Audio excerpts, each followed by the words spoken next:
11 June Lok Sabha নির্বাচন শেষ হলে ভারতের বাজারে পাটের এন্টি ডাম্পিং নীতি প্রত্যাহারে উদ্যোগ নেওয়া হবে বলে জানালেন বাণিজ্য প্রতিমন্ত্রী আহসানুল ইসলাম টিটু।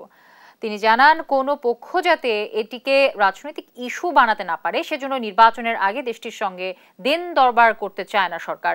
দুপুরে রাজধানীর মতিঝিলে বিজেএমসি আয়োজিত সংবর্ধনায় এসব কথা বলেন প্রতিমন্ত্রী। পাটের সুদিন ফেরাতে এবং রপ্তানি বাড়াতে যে কোনো উদ্যোগে পাশে থাকার আশ্বাস দিয়ে তিনি বলেন, আগামী মৌসুমে ব্যবসায়ীদের দাবি অনুযায়ী কাঁচা পাটের দাম নির্ধারণ করে দেওয়া হবে।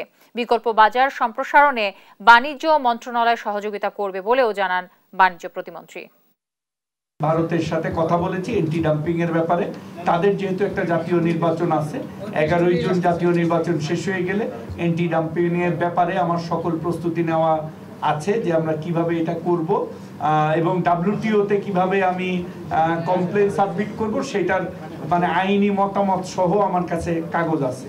তো যেহেতু তাদের নির্বাচন, আমি চাই না যে এটাকে রাজনৈতিকভাবে কেউ ব্যবহার করুক। আমাদের যে বাণিজ্য, আমদানি রপ্তানি বাণিজ্য, সেটাকে আমরা মানে আমদানি রপ্তানি ডিপ্লোমেসির ল্যাঙ্গুয়েজেই আমরা করতে চাই।